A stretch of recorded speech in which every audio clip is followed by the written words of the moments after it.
नमस्कार, Sunday special में आप सभी का स्वागत है। आपके साथ मैं हूं पूजा पांडे। वक्फ संशोधन बिल को लेकर घमासान तेज है।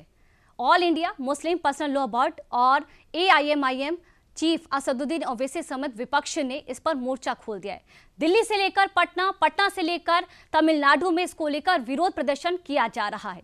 एक तरफ विपक्ष का कहना है कि मुस्लिम के खिलाफ है, वहीं सरकार का या फिर भारतीय जनता पार्टी की बात कहे तो उनका ये कहना है कि ये वोट बैंक की राजनीति करने वालों के खिलाफ है। अब वक्फ संशोधन बिल कितना जरूरी है और इस पर हो रही सियासत के भी क्या कुछ मायने हैं, इस पेशकश में जान लेते हैं। मुझे लगता है कि गुमराह कर रहे हैं। वक्फ के नाम पर आखिर कितना जमीन कब्जा करोगे? दूसरा, वक्फ के नाम पर एक भी कोई इन्होंने वेलफेयर का काम किया हो, एक भी नहीं आप गिना सकते।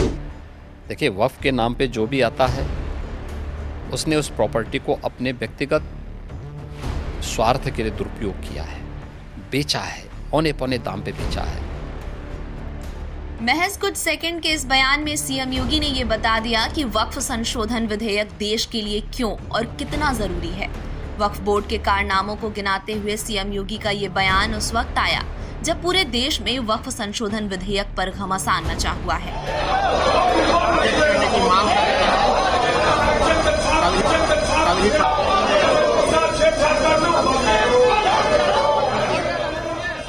संसद के मौजूदा बजट सत्र में वक्फ संशोधन बिल के पेश होने की आहट से ही विपक्ष और कई मुस्लिम संगठनों में घबराहट मची हुई है। ऐसे में सीएम योगी के इस बयान ने उस बेचैनी को और दोगुनी कर दी है।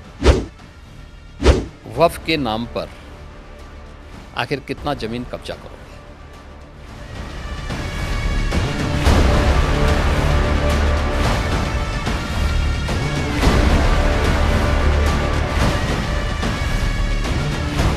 केंद्रीय गृह मंत्री अमित शाह ने भी ऐलान कर दिया है कि वक्फ संशोधन विधेयक इसी सेशन में पेश और पास किया जाएगा। अब जरा वक्फ बोर्ड की मनमानी सीएम योगी की जुबानी सुन लीजिए। वक्फ के नाम पर आखिर कितना जमीन कब्जा करोगे? दूसरा, वक्फ के नाम पर एक भी कोई इन्होंने वेलफेयर का काम किया हो, एक भी नहीं आप गिना सकते। देखिए, वक्फ के नाम पे जो भी आता है उसने उस प्रॉपर्टी को अपने व्यक्तिगत स्वार्थ के लिए दुरुपयोग किया है, बेचा है, औने पौने दाम पे बेचा है। आज स्थिति क्या है? एक एक प्रॉपर्टी के लिए कई कई लोगों को इन्होंने प्रॉपर्टी को बेचा है। उससे विवाद हो रहे हैं, उससे तमाम प्रकार के संकट आने वाले समय में होंगे। जो बसे हैं उनके लिए भी और जिन लोगों ने पैसा दिया है उनके लिए भी, क्योंकि पूंजी उन सबकी डूब जाएगी। तो ये तो इससे बड़ी बेवकूफ़ बनाने वाली कोई बात ही नहीं हो सकती है। दूसरा, इन्होंने कोई भी संपत्ति देखिए, सरकारों पर यही एक दबाव बना करके ब्लैकमेलिंग लोग करते थे। अलग अलग समय में इन्होंने वक्फ के नाम पर तमाम प्रकार के उल जलूल फैसले लिए हैं, खास तौर पर कि वक्फ जिस लैंड को कह देगी कि ये उनकी है, उनकी मान ली जाएगी। हम भौचक हैं जी, ये कौन सा आदेश है? आपको इस पावर किसने दे दी है कि आप किसी भी प्रॉपर्टी को कब्जा कर लेंगे, आप किसी भी स्थल को कब्जा कर लेंगे, किसी भी सार्वजनिक भूमि पे कब्जा कर लेंगे?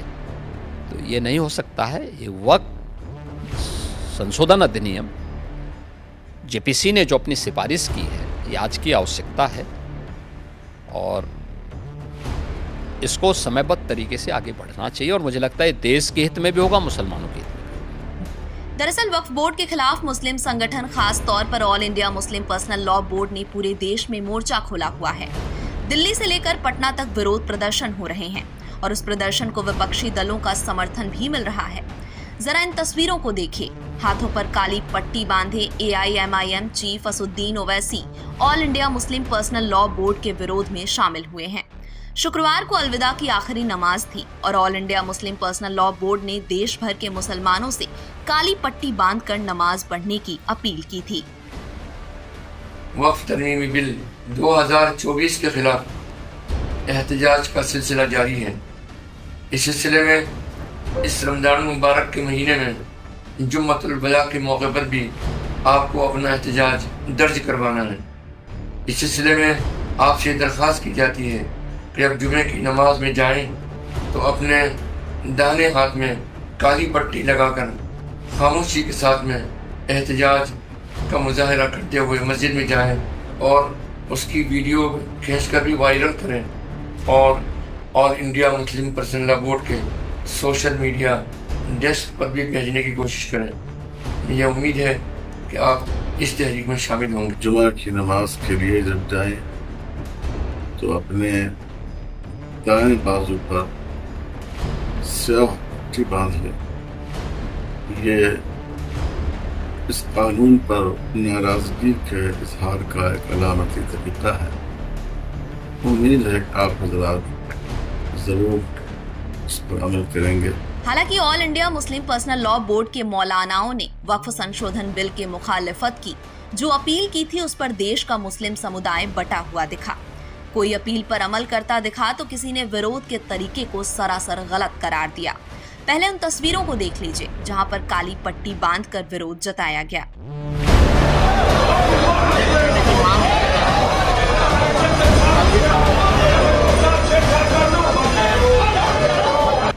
पहली तस्वीर हैदराबाद से है जिसमें AIMIM चीफ असुद्दीन ओवैसी अलविदा की नमाज के दौरान वक्फ संशोधन बिल के विरोध में हाथ पर काली पट्टी बंधवाते नजर आ रहे हैं। दूसरी तस्वीर यूपी की राजधानी लखनऊ से है जहां all India Muslim personal law board के सदस्य खालिद रशीद फरंगी महली की अगुवाई में वक्फ संशोधन बिल के खिलाफ काली पट्टी बांधकर नमाज अदा कर रहे हैं। वहीं आखिर की दोनों तस्वीरें बिहार के पटना और दिल्ली के जंतर मंतर से हैं, जहां वक्फ संशोधन विधेयक की खिलाफत में हाथ में काली पट्टी बांधे ये लोग विरोध जताते नजर आए। Maulana Khalid Rashid Firangi Mahali all India Muslim personal law board के सदस्य भी हैं, लिहाजा काली पट्टी वाले विरोध पर उन्होंने क्या कहा वो भी सुन लीजिए। ये अमेंडमेंट्स हम लोगों को काबिल कबूल नहीं है क्योंकि वफ़ का मसला पूरी तरीके से मुसलमानों का अपना मजहबी मामला है, लिहाजा इसमें कोई भी ऐसा रद्द-बदल नहीं होना चाहिए जो कि जिससे कि वक्फ प्रॉपर्टीज़ डेंजर जोन में आए। और वक्फ प्रॉपर्टीज़ में मोर देन 90% मस्जिद और दरगाह और कब्रिस्तान की शक्ल में हैं, लेकिन हम लोगों की कोई बात नहीं मानी गई, लिहाजा इसको कानून ना बनाया जाए।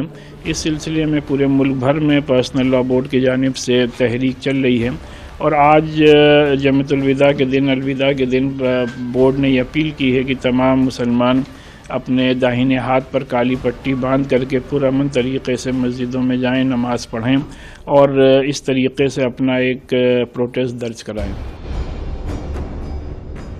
हालांकि अलविदा की नमाज में इबादत के दौरान हाथ पर काली पट्टी बांधने की अपील के नतीजों की हकीकत कुछ और रही है।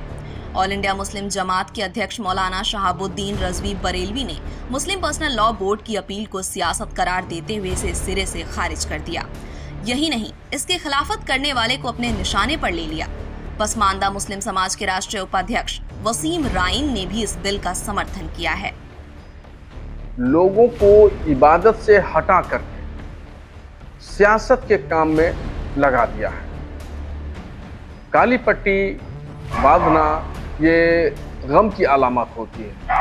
अब रमज़ान शरीफ में कौन सा गम, ये सब खुशियाँ ही खुशियाँ हैं और अभी 2 दिन के बाद में ईद आने वाली है। तो ये काली पट्टी बांधने का मुस्लिम पर्सनल लॉ बोर्ड ने जो ऐलान किया है सरासर गलत और गैर अखलाकी है। देखिए, सरकार का ये बहुत अच्छा कदम है। सरकार जो बिल ला रही है इस पे जो लोग इत्तेफाक है कि जो लोग विरोध कर रहे हैं, चाहे मौलाना अरशद मदनी साहब हों या महमूद मदनी साहब हों या ओवैसी साहब हों या फरंगी महली, ये जितने लोग विरोध कर रहे हैं सब वक्त की ज़मीनों पे सभी के कब्जे हैं। इसमें कोई गरीब मुसलमानों का कब्जा नहीं है। ये सब बड़े लोग हैं, यही लोग कब्जा किए हुए हैं। आज पूरी कौम को ये गुमराह कर रहे हैं कि वक्फ बिल से बड़ा नुकसान होने जा रहा है, सारी प्रॉपर्टी सरकार ले लेगी, ताकि इनकी जो जागीर चली आ रही है, कब्जा किए हुए, डकैती डाले हुए बैठे हुए हैं, उसको बचाने के लिए पूरी कौम को गुमराह कर रहे हैं।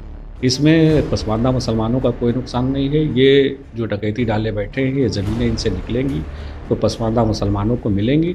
इससे पसमानदा मुसलमानों का फ़ायदा है। इस बिल का वो समर्थन करते हैं, सरकार के साथ है पसमानदा मुसलमान। ये बयान बता रहे हैं कि कैसे वक्फ संशोधन बिल पर मुस्लिम समाज आपस में ही बटा हुआ है। लेकिन ये जान लेना भी जरूरी है कि जिस वक्फ बोर्ड को लेकर मजहब से लेकर सियासी गलियारों तक इतनी खींचतान मची है, वो वक्फ बोर्ड है क्या और उसके काम क्या हैं। वक्फ बोर्ड एक संवैधानिक संस्था है। मुस्लिम समुदाय की संपत्तियों का प्रबंधन और देखरेख करती है। वक्फ संपत्तियों में मस्जिदें, मदरसे, कब्रिस्तान और अन्य धार्मिक स्थल शामिल होते हैं। वक्फ बोर्ड संपत्तियों का पंजीकरण, संरक्षण और प्रबंधन करता है। वक्फ बोर्ड का काम एजुकेशनल इंस्टीट्यूट्स, कब्रिस्तान, मस्जिद और शेल्टर होम्स बनाना है। बोर्ड के फैसले को सुप्रीम कोर्ट या हाई कोर्ट में चुनौती नहीं दी जा सकती। हालांकि बीते काफी समय से वक्फ बोर्ड पर मनमाने ढंग से काम करने के आरोप लग रहे हैं। वक्फ बोर्ड पर पसमानदा यानी गरीब मुसलमानों के हक छीनने के भी आरोप लग रहे हैं और ये आरोप भी मुस्लिम समुदाय के ही लोग लगा रहे हैं। शनिवार को मौलाना शहाबुद्दीन रजवी बरेलवी ने भी यही आरोप लगाते हुए केंद्र सरकार से जल्द वक्फ संशोधन बिल को लाने की मांग कर डाली। All India Muslim personal board वक्फ संशोधन बिल के नाम पर राजनीति कर रहा है और मैं बराबर, और मैं ही नहीं, मुझ जैसे लाखों मुसलमान बराबर वक्फ संशोधन बिल का समर्थन कर रहे हैं और मैं मांग करता हूं भारत सरकार से कि जल्द से जल्द वक्फ संशोधन बिल पास कराया जाए और उसको लागू किया जाए। होम मिनिस्टर अमित शाह जी ने जो बात कही है, मैं उनकी बात का समर्थन करता हूं। ये वक्फ संशोधन बिल आएगा, लागू होगा, इससे बहुत सारे हालात में सुधार पैदा होगा, करप्शन पर रोक लगेगी और वाकिफ की मंशा के मुताबिक वक्फ की ज़मीनों का रखरखाव होगा और उससे होने वाली आमदनी गरीब मुसलमानों पे खर्चा की जाएगी। इसलिए जल्द से जल्द इस वक्फ संशोधन बिल को पार्लियामेंट में पास हो जाना चाहिए।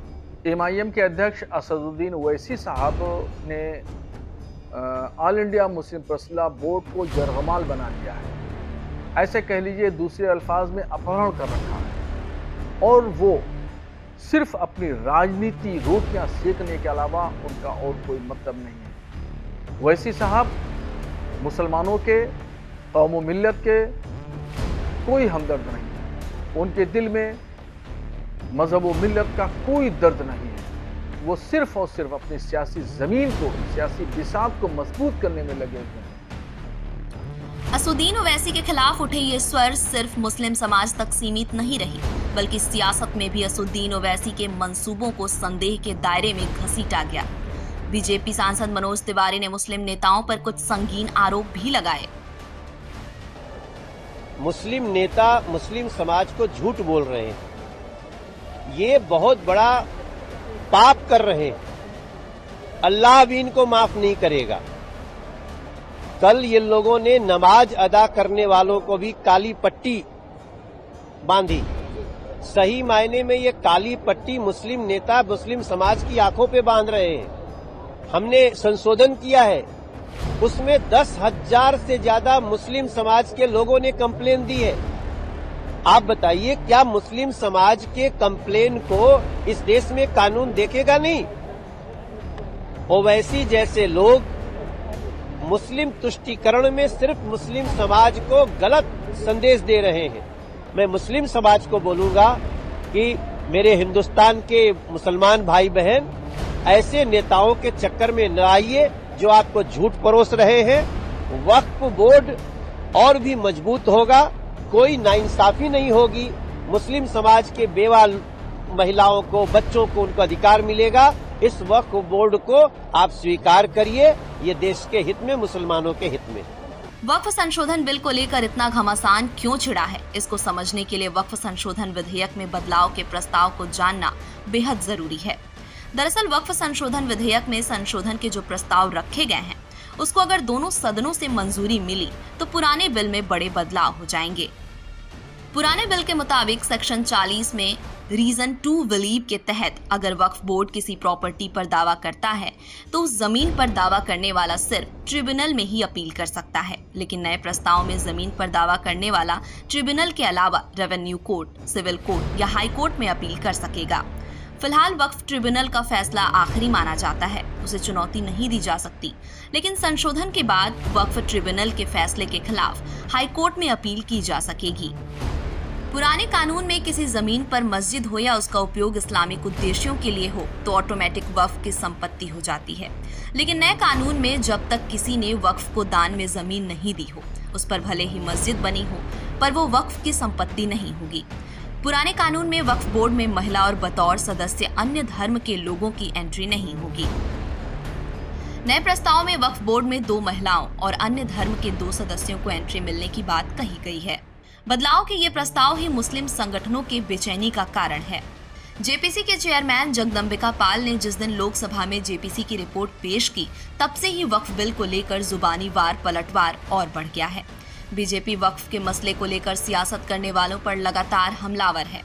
वक्फ बोर्ड पर बनी जेपीसी के अध्यक्ष जगदम्बिका पाल ने all India Muslim personal law board के विरोध की कलई खोल के रख दी। ये एक बहुत ऑस्पिशियस प्रेयर का डे होता है। पूरे 1 माह रमजान का रोजा रखते हैं और ये आखिरी फ्राइडे की अलविदा की है।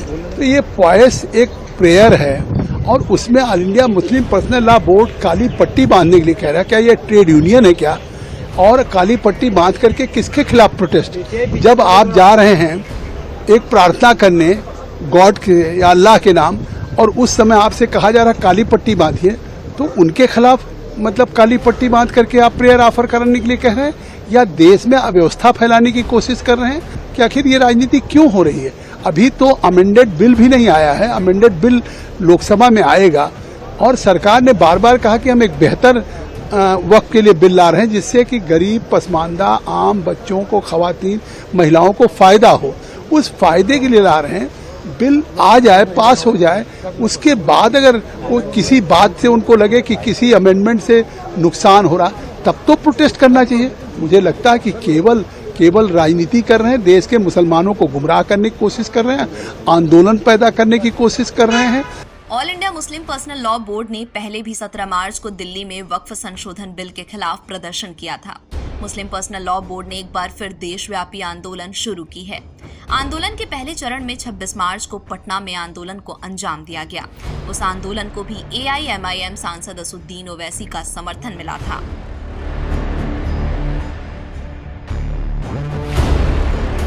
India Muslim personal law board ने वक्फ अमेंडमेंट बिल के खिलाफ जो प्रोटेस्ट का प्रोग्राम बनाया है वो सही प्रोग्राम है और दिल्ली में भी प्रोटेस्ट हुआ था और ये अनकॉन्स्टिट्यूशनल बिल है। ये हमारे रिलीजियस फ्रीडम को छीनता है।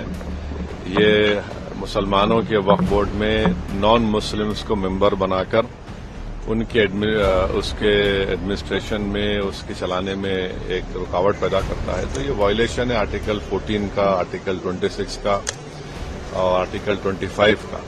तो इसीलिए प्रोटेस्ट हो रहा है। 17 मार्च को दिल्ली में वक्फ संशोधन बिल के खिलाफ प्रदर्शन के बाद 24 मार्च को बिहार की राजधानी पटना में भी इसका जमकर विरोध किया गया। बिहार विधानसभा के बाहर विपक्ष के नेताओं का विरोध प्रदर्शन वक्फ संशोधन बिल के विरोध में था और इस प्रदर्शन में शामिल चेहरे इस विधेयक के सियासीकरण के संकेत हैं। बीते बुधवार को गर्दनी बाग में तमाम बड़े मुस्लिम संगठनों ने भी धरना दिया था। प्रदर्शन में लालू भी पहुंचे थे और प्रशांत किशोर भी। वक्फ बिल पर यह विरोध इसलिए सियासी माना जा रहा है कि बिहार में इसी साल विधानसभा के चुनाव हैं। ऐसे में विपक्ष इसे मुद्दा बनाकर उसे भुनाने में कोई कसर नहीं छोड़ना चाह रहा है। जो पार्लियामेंट में लाया जा रहा है वह किसी एक खास व्यक्ति और किसी खास वर्ग के लिए यह विरोधाभास है। वक्फ बिल में पहले से इसके लिए चेयरमैन और कमेटी निर्धारित है, उसके द्वारा फैसला लिया जाता था। लेकिन यह सरकार वक्फ बिल में संशोधन कर चाहती है यहाँ की ज़मीन, कब्रिस्तान की ज़मीन हो, श्मशान की ज़मीन हो, ईदगाह की ज़मीन हो, किसी पूंजीपति के हाथ में देना चाहती है। आप सब लोग एकजुट हो करके अलोकतांत्रिक,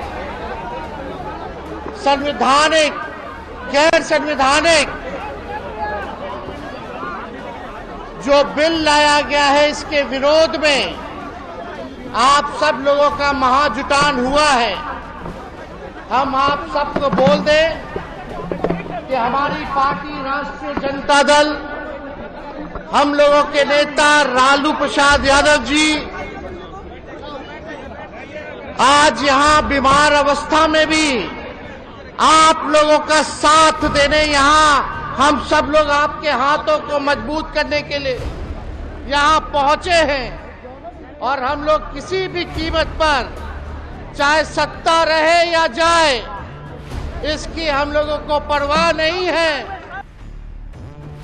बिहार में वक्फ संशोधन विधेयक के खिलाफ विपक्ष का ये विरोध यूं ही नहीं है। चाहे आरजेडी हो या कांग्रेस, इनकी सियासत के लिए मुस्लिम वोटर अहम पहलू रहे हैं और इस विरोध में शामिल होकर प्रशांत किशोर भी उसे मुस्लिम वोट बैंक में सेंधमारी करने में जुट गए हैं।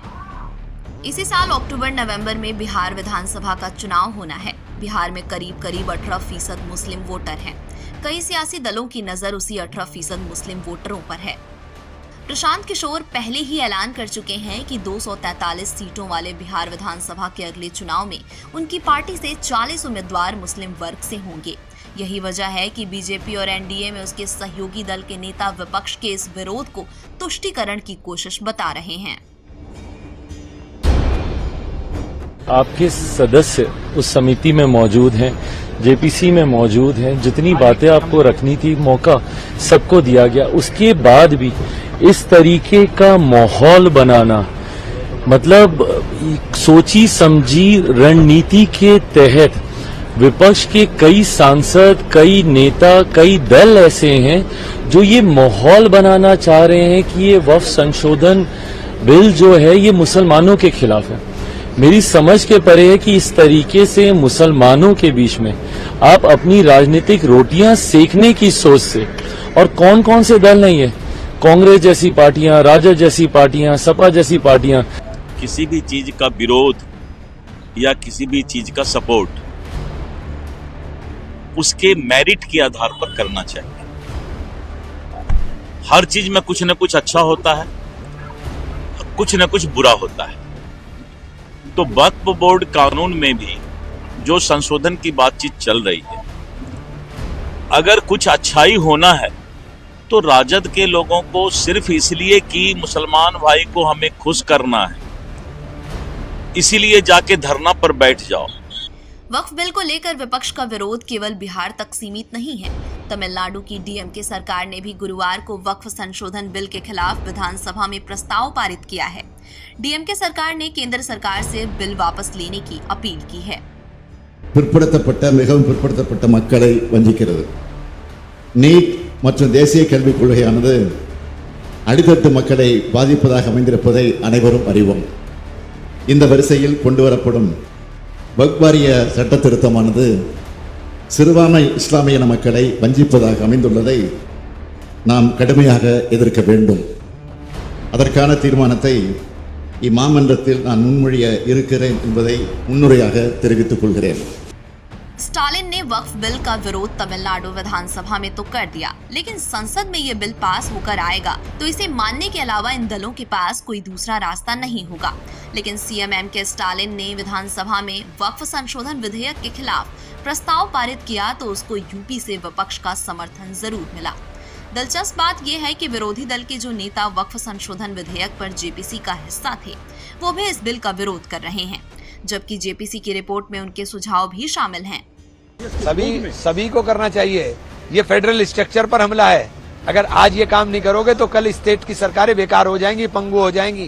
ये जो केंद्र सरकार फैसले कर रही है पूरे फेडरल स्ट्रक्चर को तबाह करना चाहते हैं।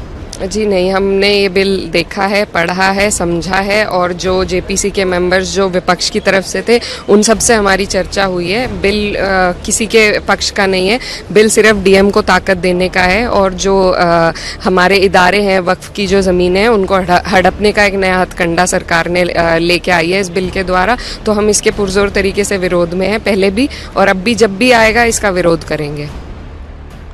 कांग्रेस सांसद इमरान मसूद, जो वक्फ संशोधन विधेयक पर बनी जेपीसी का हिस्सा हैं, उन्होंने इस बिल को मुस्लिमों के धार्मिक संस्थानों और धार्मिक ग्रंथों को नष्ट करने की कवायद बताई है। लेकिन जेपीसी के अध्यक्ष जगदम्बिका पाल ने इमरान मसूद के आरोपों को खारिज करते हुए all India Muslim personal law board और इमरान मसूद पर पलटवार भी किया है। इमरान मसूद हो, all India Muslim personal law board हो, ये देश के अल्पसंख्यकों को गुमराह करने की कोशिश कर रहे हैं। देश में जिस तरह से ये आंदोलन की बात कर रहे हैं, कहीं ना कहीं देश में एक कमज़ोर और अस्थिरता पैदा करने की कोशिश कर रहे हैं। हमने all India Muslim personal law board को जॉइंट पार्लियामेंट्री कमेटी ऑन वक्फ के सामने बुलाया था। उन्होंने जो अपने व्यूज़ दिए थे उसको हमने रिकॉर्ड किया है, इनकॉर्पोरेट किया है, सभी इशूज़ को एड्रेस किया है। इमरान मसूद कांग्रेस पार्टी के हैं, वो उस जेपीसी कमेटी के मेंबर थे और वो एक एक क्लास बाय क्लास जो अमेंडमेंट हुआ उसमें उन्होंने वोटिंग में हिस्सा लिया है और वो जानते हैं कि एक बेहतर कानून बनने जा रहा है। लेकिन जानते हैं कि अभी तक वक्फ का प्रॉपर्टी का जो मुतवल्ली थे वक्फ बोर्ड के लोग ये खुर्द बुर्द कर रहे थे, गरीबों को लाभ नहीं मिल रहा था, केवल मुतवल्ली और केयर टेकर लोगों को और वक्फ बोर्ड के लोगों को लाभ था। इसको अगर कानून अमेंड करके और गरीब के फ़ायदे के लिए है और इसके बाद भी विरोध कर रहे हैं, ये देश में कहीं ना कहीं एक तरह से अराजकता फैला रहे हैं और ये लोकतंत्र के विरोध में है, क्योंकि कानून बनाने का काम पार्लियामेंट का है, वो कानून बनेगा। इमरान मसूद के इन दावों की सच्चाई परखने के लिए डीडीयूपी ने योगी सरकार में मंत्री ओम प्रकाश राजभर और बीजेपी विधायक शलभ मणि त्रिपाठी से भी सवाल किया। वक्फ बोर्ड की जमीनों को बेचना, खरीदना, पैसा बिना वजह का कमाना सरकार की मंशा है कि जो गरीब मुसलमान है, महिलाएं हैं, नौजवान हैं, उनको भी वक्फ बोर्ड के संपत्ति का लाभ मिले। ये इनकी नियमावली है कि वो कह दें कि ये ज़मीन हमारी है तो जाएंगे डीएम को दरखास्त देंगे, खाली कराओ। तो सरकार कह रही है कि भैया मेरे आप कागज दो। कोई दुष्प्रभाव नहीं पड़ेगा। देखिए कानून तो आएगा और कानून आना भी चाहिए। वक्फ प्रॉपर्टीज़ को लेके किस किस तरह के कानून हुए हैं, पूरा गांव बता दिया वक्फ की प्रॉपर्टी है, कई मंदिरों को बता दिया वक्फ की प्रॉपर्टी है। तो ये चलता रहा होगा इस देश में। कांग्रेस पार्टी की सरकार थी, कांग्रेस पार्टी की सरकार ने इन नियमों को माना, औरंगजेब के नाम पे सड़कें बनाई, औरंगजेब के नाम पे शहर बसा दिए। संसद के मॉनसून सत्र में वक्फ बिल लाने की पहल की शुरुआत हुई थी। जेपीसी की रिपोर्ट सदन में पेश हो चुकी है। संसद के बजट सेशन में वक्फ संशोधन को लेकर टेंशन बरकरार। केंद्र सरकार जहां वक्फ संशोधन विधेयक गरीब मुसलमानों की दरकार बता रही है, तो वहीं विपक्ष का कहना है कि उसकी सिफारिशों को जेपीसी ने दरकिनार कर दिया है। जहां एक तरफ विपक्ष पर मुस्लिम आरक्षण के जरिए तुष्टीकरण के आरोप लग रहे हैं, वहीं मोदी सरकार बजट सेशन में भी वक्फ संशोधन विधेयक पेश करने की तैयारी में है। केंद्रीय मंत्री किरेन रिजिजू ने कहा कि वक्फ संशोधन विधेयक लोकसभा में पेश होने के बाद सरकार राज्यसभा में भी डिटेल से एक्सप्लेन भी करेगी ये बिल क्यों जरूरी है। जब वक्फ बिल आएंगे लोकसभा में और फिर हम राज्यसभा में ले जाएंगे तो हम डिटेल से एक्सप्लेन करेंगे, कोई उसको मिसलीड ना करे। जितना मुस्लिम ऑर्गेनाइजेशंस हैं सबसे हमने मिले हैं और मुस्लिम ऑर्गेनाइजेशंस लोग को भी अच्छी तरह से समझ है कि ये वक्फ अमेंडमेंट बिल मुस्लिम प्रॉपर्टी को हड़पने के लिए, वक्फ प्रॉपर्टी को हड़पने के लिए नहीं है, बल्कि प्रॉपर्टी का अच्छी तरह से मैनेज होने के लिए, ट्रांसपेरेंटली अकाउंटेबल अच्छा हो, गरीबों का काम में आए, महिलाओं के लिए काम में आए। All India Muslim personal law board ने वक्फ संशोधन के विरोध में कई जगह प्रदर्शन कर रहा है। प्रदर्शन को विपक्ष का समर्थन भी मिल रहा है। सरकार इसे अपीजमेंट की सियासत बता रही है। सरकार ये भी कह रही है कि ये बिल मुसलमानों के हित में है। ऐसे में सवाल है कि आखिर इतना बवाल क्यों? तो इसकी वजह भी जान लीजिए। वक्फ की संपत्तियों की बात करें तो देश में वक्फ के पास कुल 9 लाख एकड़ जमीन है। इसकी अनुमानित कीमत करीब 1.2 लाख करोड़ रुपए है। सबसे ज्यादा संपत्ति रखने के मामले में भी वक्फ बोर्ड तीसरे नंबर पर है। पहले स्थान पर रेलवे, दूसरे स्थान पर रक्षा और तीसरे स्थान पर वक्फ बोर्ड ही है।